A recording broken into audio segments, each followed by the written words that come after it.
नमस्कार, बहुत बहुत स्वागत है आपका। आज के दिन, आज का दिन बहुत अच्छा है दोस्तों। बट सावित्री व्रत में मैडम देखिए चांद का टुकड़ा लग रही है तैयार, बिल्कुल वाह वाह।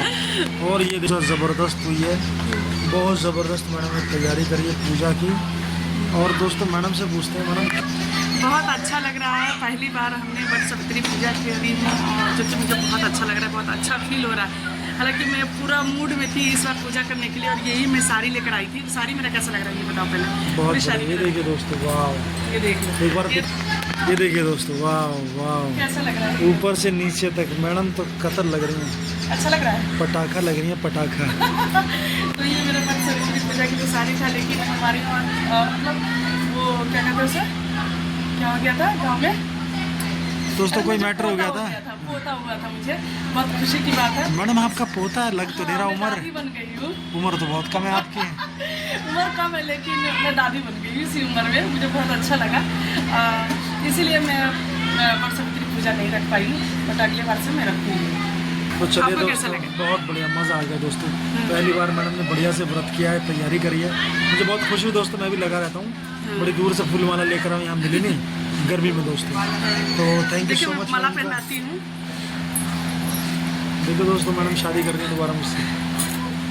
तो दोस्तों बंद गए, अब तो बंद गए। हाँ, पंखा डुलाती क्योंकि वट सावित्री में पंखा भी डुलाया जाता है। देखिए हाँ, गर्मी में हवा का आनंद मिल रहा है दोस्तों। हाँ दोस्तों, ये तो पता है दोस्तों, हिंदू में त्योहार ना बड़े चालाकी से बनाए गए हैं। हाँ। देखो करवा चौथ पे ऐसे में ना बार बार ये गले में हार डाल के बांध देती है पति को, फंस जाता है, कहीं नहीं भटक सकता वो, है ना। बहुत चालू है हिंदू धर्म दोस्तों। किसी बाकी धर्म में देखिए आज़ाद है सब, मस्त है, घूमो फिरो, है ना। यहाँ हर 6 महीने में उसको लॉक कर देते हैं, चल भाई कहीं नहीं जा सकता। सही बात है। तो चलिए दोस्तों, मैडम अच्छा लगा, बहुत अच्छा लगा मुझे। तो आई होप दोस्तों आपने भी इंजॉय किया होगा। पूरा व्रत मैडम ने दिखाया है आपको चैनल पे। अगर आप नए हैं तो चैनल को सब्सक्राइब कीजिएगा, वीडियो को लाइक और शेयर ज़रूर कीजिएगा दोस्तों, क्योंकि बहुत मेहनत लगती है। मैडम इतनी गर्मी में 12 बजे से तैयार होने में लगी है दोस्तों, तब जाके आप चीज़ें, ये देखिए सारी कितनी सारी चीज़ों का इंतज़ाम किया। ये देखिए दोस्तों, आप सोचिए दोस्तों, ये सब 2, 4, 10 मिनट में नहीं किया जा सकता, इसमें बहुत समय लगता है। तो हम इतनी अगर मेहनत कर रहे हैं तो एक लाइक तो बनता है, एक शेयर बनता है और एक सब्सक्राइब बनता है। तो आप कीजिए दोस्तों, और हम सब मिलकर आगे बढ़ेंगे।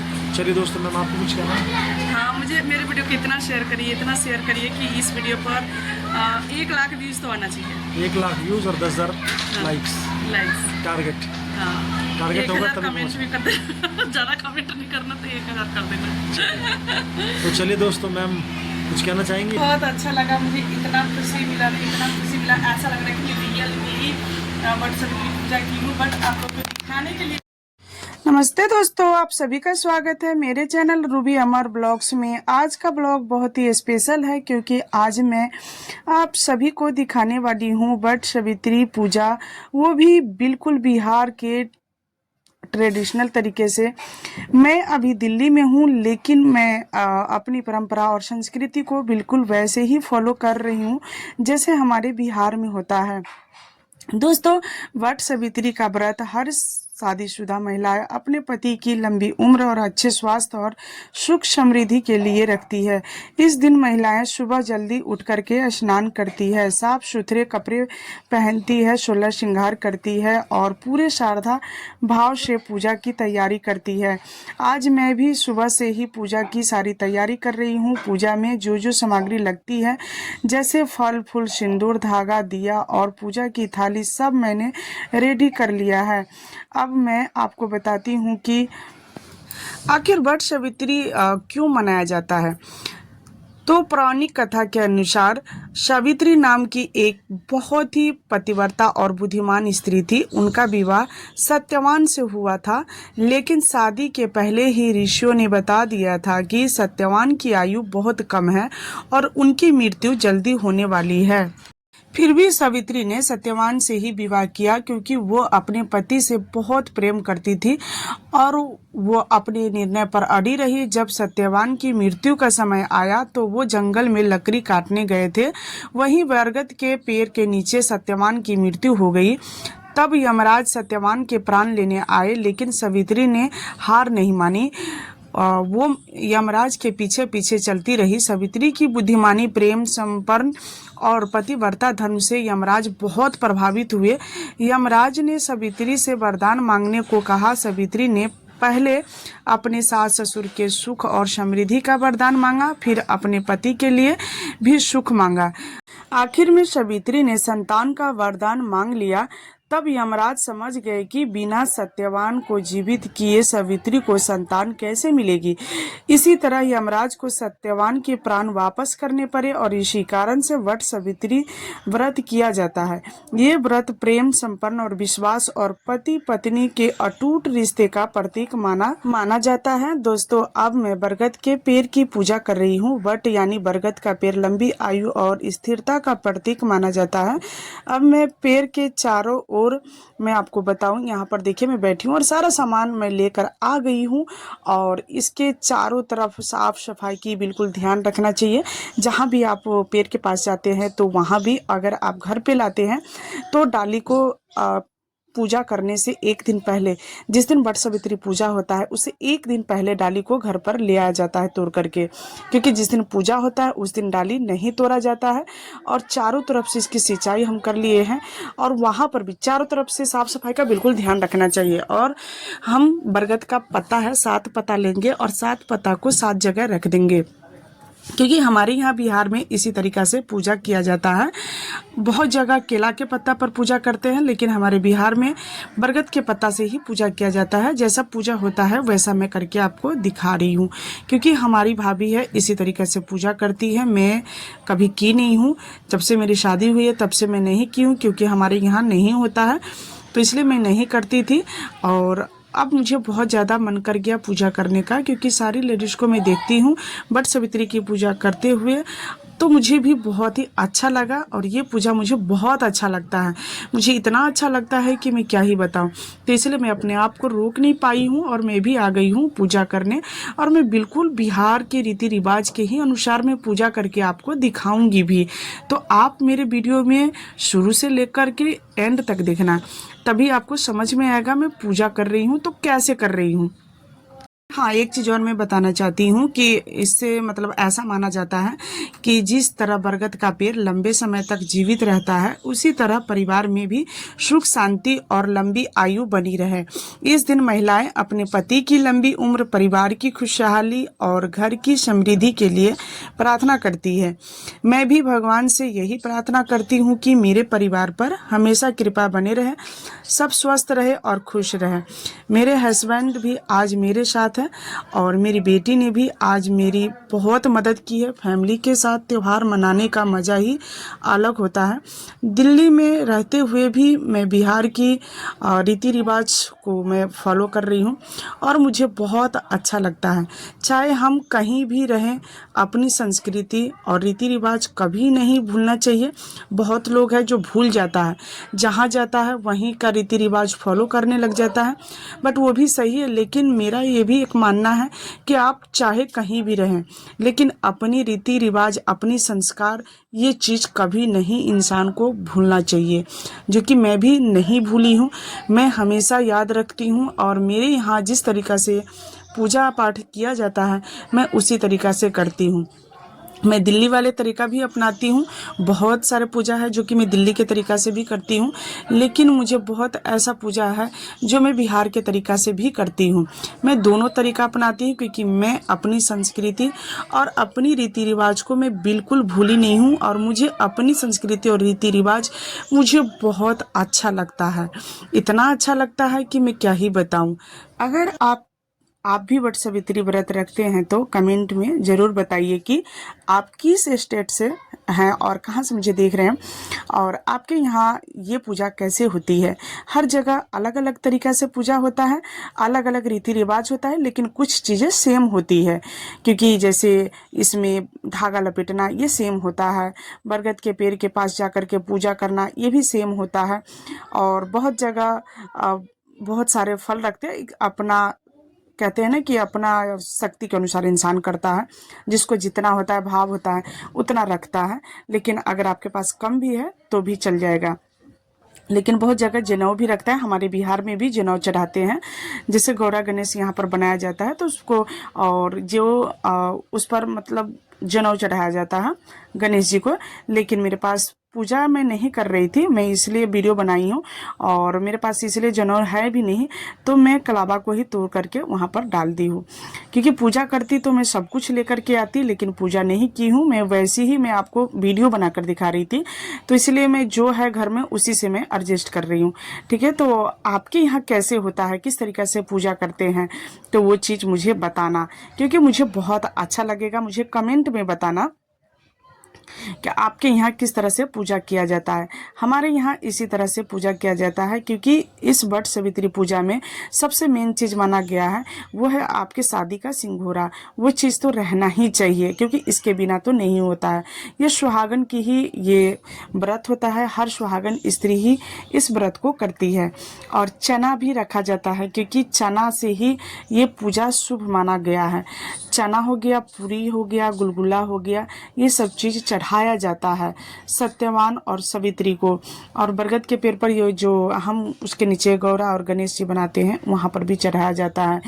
और सावित्री माता को खोइछा में भी चना दिया जाता है, और जितने भी फल है वो सब कुछ दिया जाता है। और प्रसाद के लिए तो आप जानते हैं पूरी और गुलगुला प्रसाद के लिए ही रखा जाता है, और केला रखा जाता है। लेकिन मैं वीडियो बना रही हूँ, इसीलिए मैं थोड़ा सा कुछ चीज़ें मेरे पास नहीं है, तो आप लोग गलत मत सोचना और गलत कमेंट मत करना, क्योंकि जो चीज़ है मेरे से जो चीज़ संभव था वो चीज़ मैं करके आपको दिखाई हूँ। बट होता है पूजा इसी तरीक़ा से। और एक कलश बनाया जाता है जिसमें आम का पल्लो रखा जाता है। आम का, जैसे हमारी शादी विवाह होता है हमारे यहाँ, हमारे बिहार की बात बता रही हूँ, आपके यहाँ होता है या नहीं आप बताना, मुझे नहीं पता। जैसे आम का पल्लो का क्या करता है, आम का जो पत्ता होता है ना, उसको हम मोड़ करके एक धागे में लपेट करके उसे हाथ में बांध लिया जाता है या गले में पहन लिया जाता है वट सावित्री पूजा के ही दिन।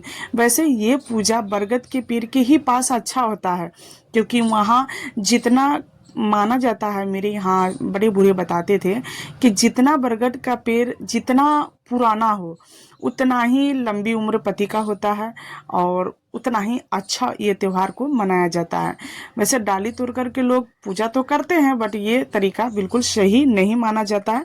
लेकिन भीड़ के चक्कर में लोग ज़्यादा बाहर जाने के चक्कर में लोग क्या करते हैं, शांति में करने के लिए बरगद के डाली तोड़ करके घर पर ले आता है और पूजा करते हैं। बट सही है, लेकिन ज़्यादातर तरीका मैं आपको बताऊँ तो सही वो होता है जो बरगद के पेड़ के पास जा कर के पूजा करते हैं। और ये पूजा हमेशा ग्रुप में किया जाता है, अकेले नहीं किया जाता है, क्योंकि यहाँ पर ग्रुप में वट सावित्री माता का जो कथा होती है वो भी हम ग्रुप में ही बैठ करके सुनते हैं, तो वो चीज़ बहुत अच्छा लगता है। तो हमें भी बहुत अच्छा लगता है वो चीज़ ही देख करके मेरा इतना मन कर गया ना कि वट सावित्री मैं भी करूँगी। लेकिन क्या पता भगवान को कुछ और ही मंजूर था, वट सावित्री माता का ये नहीं मंजूर था कि इस बार तुम व्रत रखो। क्योंकि हमारे ससुराल में हमें पोता हो गया है, तो मैं दादी बन गई हूँ, इसलिए हमें पूजा नहीं करना है, इसलिए मैं नहीं कर पाई हूँ। लेकिन आज के लिए मैं ये वाली साड़ी लेकर आई थी पूजा करने के लिए, तो आज के ही दिन में इस साड़ी को मैं पहनी हूँ, और इसका ब्लाउज भी मैं बहुत ही अच्छा और बहुत ही प्यारा सा ब्लाउज बनाई हूँ। और यहाँ पर वट सावित्री पूजा के दिन ये जो पत्ता है, ये बरगद का पत्ता है, इस पर पति का नाम लिखा जाता है और अपने जूरा में लगाया जाता है। ये वट सावित्री माता का ये श्रृंगार होता है, इसे ये माना गया है। तो हम भी अब जो जूरा में लगा लिए हैं और अच्छा लगता है। अब मैं आपको धागा लपेट करके दिखा रही हूँ। तो इसी तरीक़े से बरगद के पेड़ में लोग अपने शक्ति के अनुसार धागा लपेटते हैं। कोई 7 बार धागा लपेटता है, कोई 21 बार धागा लपेटता है, तो मतलब अपना जितना, कोई 108 बार, तो 108 बार बहुत ही कम ही महिला धागा लपेटती हैं। ज़्यादातर लोग 7 बार या नहीं तो 21 बार लगाती है, तो अपनी शक्ति के अनुसार। और हाथ में चना रख लेती है, उतना चना जितने बार आप धागा लपेटना चाहते हैं। जैसे 7 बार धागा लपेटेंगे तो 7 हाथ में चना रख लेता है, और चना को जहाँ पूजा कर रहे हैं वहाँ पर छोड़ते जाता है, जिससे गिनती गलती ना हो। और इसके बाद यहाँ पर देखिए पंखा डुलाया जाता है, जिससे कहते हैं कि बर्ड के पेड़ को ना गर्मी बहुत ज़्यादा लगती है, तो उनको शांति के लिए पंखा डुलाया जाता है। और इसी पंखा से यहाँ पर जितने भी पंखा रखा है सब कुछ हम आगे रख देते हैं और सबका पूजा करते हैं। और इनका कथा का जो बुक होता है वो भी हम पूजा के सामने रख देते हैं और उससे भी पूजा करते हैं। और गौरा जी को जो हम सिंदूर देते हैं तो उनसे ही हम 5 बार या 7 बार उनसे सिंदूर मतलब सुहाग लेते हैं। इसे ये कहा जाता है कि सुहाग लेना, क्योंकि सुहाग जब हम लेते हैं तो बहुत अच्छा होता है और लेना चाहिए। फिर इसी तरह से इस पूजा को किया जाता है और मैं भी इसी तरीक़ा से करती हूँ। जैसा हमने देखा है वैसा ही मैं आपको बता रही हूँ। और यहाँ बरगद के पेड़ के पास यहाँ पर गला मिलते हैं, क्योंकि यहाँ पर कहते हैं कि पूजा करने के बाद गला मिलना चाहिए। और हमारे यहाँ मिलता है, आपके यहाँ मिलता है या नहीं आप मुझे बताना। और मेरे हस्बैंड को समझ में आ नहीं रहा है, क्योंकि हमारे यहाँ इस तरीक़ा से नहीं करते हैं पूजा। हमारी सासू माँ करती थी, बट कैसे करती थी मुझे नहीं पता, आज तक हमने नहीं देखा। तो यहाँ पर हम पति के लिए प्रार्थना करेंगे, अपने परिवार के लिए प्रार्थना करेंगे, बैठ करके कहानी सुनेंगे और सब कुछ करने के बाद अपने खोइछा लेंगे। हम बट सवित्री माता से, गौरा जी से हम वहाँ पर खोइछा लेते हैं। जो भी यहाँ पर प्रसाद चढ़ाते हैं आप, तो अपने खोइछा में कुछ कोई है तो उससे ले लो, बहुत अच्छा होता है। अगर कोई नहीं है आपको देने वाला तो आप खुद ले लो, ये भी अच्छा होता है। जब कोई रहेगा ही नहीं तो कौन देगा, तो इससे अच्छा है कि आप खुद ही ले लो, ठीक है। और कुछ जो प्रसाद जो बचता है वो हम लोगों में बांट देते हैं। और जो भी इस पर श्रृंगार चढ़ता है, जो भी कपड़ा आप चढ़ाते हैं, तो आपके घर में सास है तो आप उसे दे दो, जेठानी है तो उसे दे दो, अगर नहीं है तो आप पंडितानी को मंदिर में जा कर के दे दो। जैसे देखिए हम सुहाग ले रहे हैं गौरा जी से, इसी तरीक़ा से सुहाग लिया जाता है गौरा जी से। पहले तो दिया जाता है उनको और फिर उनसे लिया जाता है। तो हमारे यहाँ इसी तरीक़ा से होता है। आपके यहाँ कैसे होता है मुझे नहीं पता। और ये देखिए इस थाली में पति का पैर धोया जाता है और थाली का जो पैर, पति का पैर धो करके उसके बाद हम यहाँ से पानी पियेंगे और पति का फिर पूजा करेंगे। जैसे करवा चौथ में होती है वैसी ही सेम तरीक़ा से। तो उनका मैं अभी पैर धो रही हूँ, ये देखो। और फिर अपनी आंचल से उनका पैर को पोंछते हैं, फिर पैर को दबाते हुए पैर छूते हैं। और इसके बाद में देखिए मैं चंदन लगाऊंगी। आपके यहाँ कैसे कैसे होता है मुझे बताना, लेकिन मेरे यहाँ जैसे होता है वैसे ही मैं आपको बता रही हूँ और दिखा भी रही हूँ। तो यहाँ से सिंदूर लगाएंगे तो हमारे पति जी ही लगाएंगे। आज के दिन में पति से ही सिंदूर लगाया जाता है और पति को मिठाई खिलाया जाता है। आम जो हम चढ़ाते हैं, आम मेरे पास नहीं था लेकिन आम तो चढ़ता ही चढ़ता है, आम और लीची इस पूजा में चढ़ता ही, जैसे चाना मेन है ना वैसे ही। और हम मजा, आम के नहीं था तो हम मजा मंगाए थे और वो अपने पति को पिला दी और मेरे भी पिला दी है। और यहाँ पर जो कलावा जो होती है वो भी हाथ में बांधा जाता है, जो कि मैं इस वीडियो में आपको नहीं दिखा पाई हूँ, बट ये बांधना चाहिए। हम बांधे हैं और पति को हवा भी दिए हैं। तो कोई बात नहीं, हमारे पूजा की वीडियो आपको कैसा लगा कमेंट में जरूर मुझे बताना। मैं कैसी लग रही हूँ वो भी बताना। और ये मेरा मान मेरे पति देव निभा रहा है, क्योंकि आप मेरी उम्र बहुत ज़्यादा लंबी हो गई है, बहुत ज़्यादा। तो मैं जैसे सुहागन बनकर आई हूँ वैसे सुहागन बनकर हमेशा रहूँगी। तो दोस्तों देखिए मेरी बेटी है जो कि मुझे बहुत ज़्यादा मदद करवाई है, मेरी वीडियो शूट करवाने से ले करके पूजा की तैयारी तक। और बहुत अच्छा तैयारी की थी, है ना बेटी? है बहुत अच्छा। देखो थक गई है ये, भाई बच्ची है थक जाती है ना बेटी? तो देखो मेरी मेकअप भी मेरी बेटी ने ही की है और मेरा मेकअप कैसा हुआ है आप जरूर कमेंट में बताना, ठीक है? काफ़ी रात हो गया है और मैं देखो मैं कान का भी उतार ली हूँ और सारे जाती हूँ, सारे ज्वेलरी उतार लेती हूँ। और बहुत ही बढ़िया मेरा वीडियो शूट हुआ है, जो कि आप मेरे YouTube चैनल रूबी अमर ब्लॉग्स पर भी और रूबी अमर ऑफिशियल पर भी आएगा। तो आप ज़रूर आइए और देखिए, एक बार सर्च कीजिए, ठीक है? और बाहर आपको मैं एक सेकेंड बाहर से मैं आपको दिखा देती हूँ। एक बार देखो कितना अंधेरा हो गया है ना।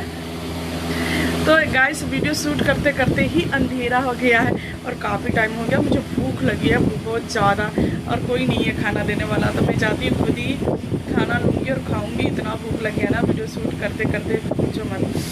तो चलिए वीडियो ज़्यादा भी लंबी हो रही है। और हाँ ये देखो मेरा मेहंदी का डिज़ाइन आपको कैसा लग रहा है आप कमेंट में ज़रूर बताइए। दोस्तों बहुत अच्छा वीडियो भी शूट हुआ है और बहुत अच्छे से वट सावित्री पूजा भी हो गया है, जो कि मैं वैसी वीडियो शूट की हूँ, मैं पूजा नहीं की थी। इसलिए नहीं की थी, मेरा बहुत ही ज़्यादा मन था और मैं ये वाली ही साड़ी ली थी बट सबकी पूजा के लिए, आप सबको जो कि मैं पहले बताई। तो मैं दादी बन गई हूँ, इसीलिए नहीं मैं पूजा की हूँ। तो वीडियो ज़्यादा लंबी हो रही है, इसलिए मैं वीडियो को यहीं पर एंड करती हूँ। मिलती हूँ आपसे नेक्स्ट ब्लॉग में। Bye bye.